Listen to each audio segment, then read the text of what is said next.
Good afternoon and welcome back. I'm Marcus Peter. I've mentioned this on this program before.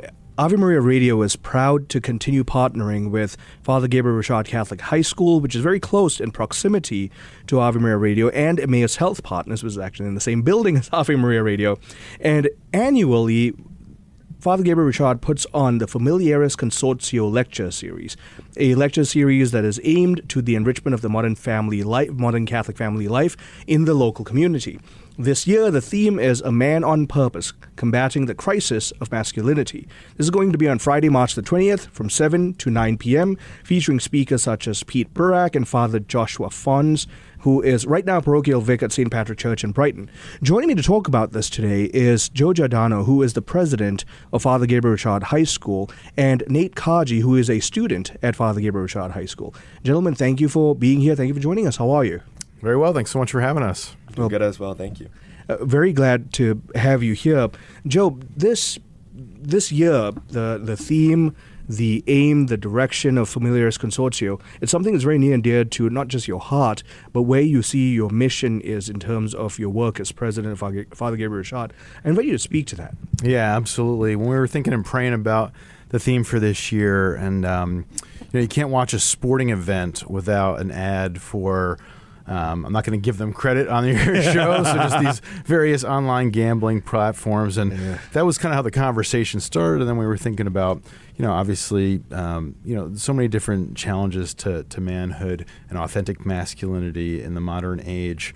So we thought, let's not just do it on online gambling, but on the broader crisis of masculinity. And, I think one of the things, the two things we were talking about is how in modern society there's this detraction from the importance of authentic manhood in society. And then there's the flip side of that, which is the distortion of authentic masculinity. You could look at what the media would say, secular media would say about manhood, and how, you need big houses and fancy cars and expensive watches and superficial relationships and unhealthy addictions to alcohol and tobacco and drugs and video games and gambling and all these problems in society. When we really want to be looking at is the perfect man, Jesus Christ. And how do we model our lives after him to become the men and the leaders he's called us to be. As is the case with everything virtuous, Christ shows us the mean, the virtuous center. And what you've highlighted is you've got one extreme where men overuse their natural capacities and go into ways of evil. But on the other hand, you've got a crisis, a real watering down of everything that's masculine. So you've got effeminate men or hyper, by definition, toxically masculine men. And so the virtuous mean you're sharing is Jesus Christ. Yeah, amen.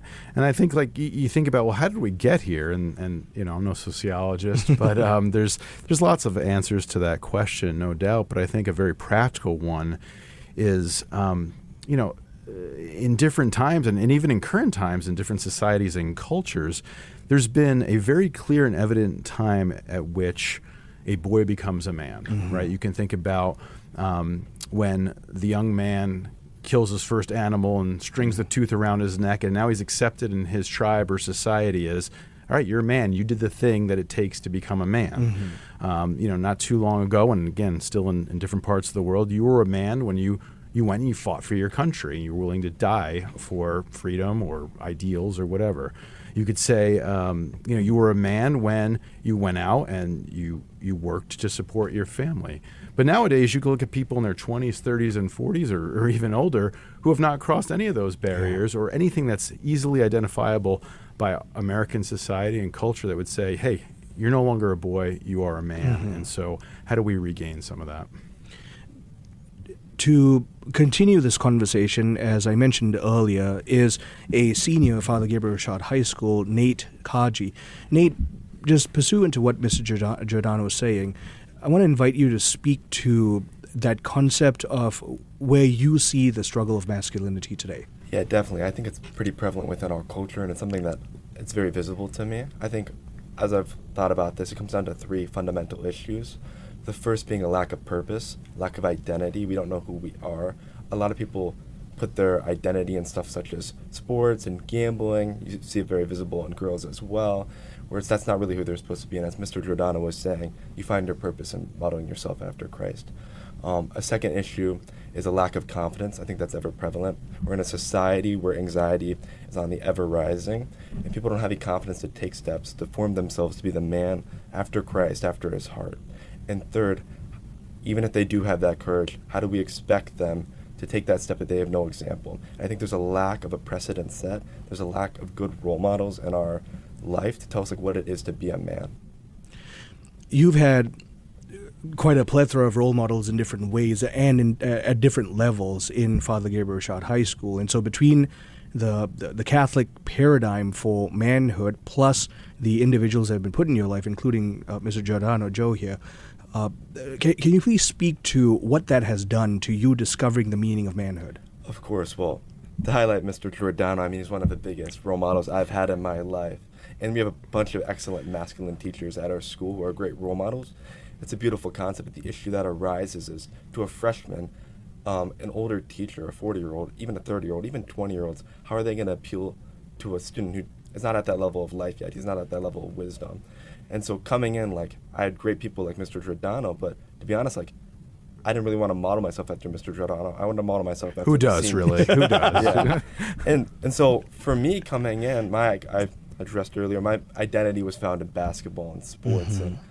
And going into freshman year, I was actually cut from freshman basketball. That was a big, that was a pretty harsh moment in my life. So I lost my identity. I lost who I was. And at that time, I looked around and I reflected. And there was this one senior, his name's Ian Brain, about 6'6". He was at that time, I think, 260. And I was like, that's a man. And so I was like, okay, that's going to be my role model. That's who I want to become. And so Ian was a big dude. And I wanted to follow him in all regards. And I ended up following him like in the weight room. I was following Ian around. I was learning the ropes. But the issue that arises with that, and as great as getting big is, that doesn't cure. It's not a remedy for that internal fragmentation. Mm-hmm. That's something I could only find after a detention I actually got sophomore year, where I really questioned my character. Like, who am I? Who do I want to be? That's why I started looking more to people like Mr. Jordano, to the roles that actually Ian himself had before me as a household leader. And I was like, if I put myself in that position, if I take that step of courage, maybe then I can become like a man like Ian. Joe, as far as you've come, not just in terms of your career, but also your role as spiritual father, as mentor, you would be the first to say that God has blessed you at different levels with different father figures, spiritual father figures. Can you speak to the necessity of that at every stage of life as well?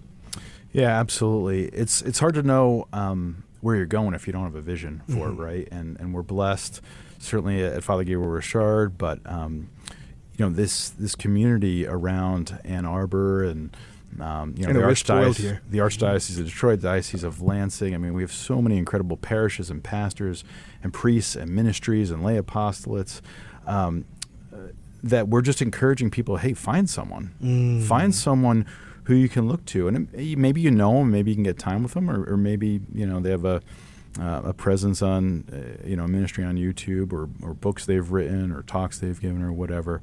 But strive towards becoming a better man. I mean, I'm almost 50, and I have the men I look up to, and they're not all older than me either.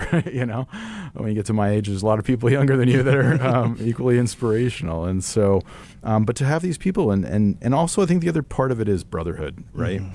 I think that's something that's lost in society, and so I'm blessed to be in a few different men's groups that hold each other accountable and cheer each other on and spur each other on to greater holiness and greater authentic masculinity. And so that's been a tremendous gift to me, and that's something that I'm pretty sure Pete will be talking about Friday, March 20th. So we're down to the last 30 seconds in the segment. I want to say thank you to both of you gentlemen for making the time. Thank you very much. We're talking about Familiaris Consortio 2026. The theme this year is a man on purpose. Undoubtedly, everyone listening either knows men who need this or you are the man who needs this. But please bring your sons, your friends, your brothers. And this is open to women too. So everyone come and let's dialogue this question of combating the crisis of masculinity. This is on Friday, March the 20th from 7 to 9 p.m. at Father Gabriel Rashad High School. Pete Barak will be speaking at the event. There will also be copies of his book, Man on Purpose, available. It's his new book, published by Ave Maria Press. We hope to see you there. Stay tuned. I'm Marcus Peter.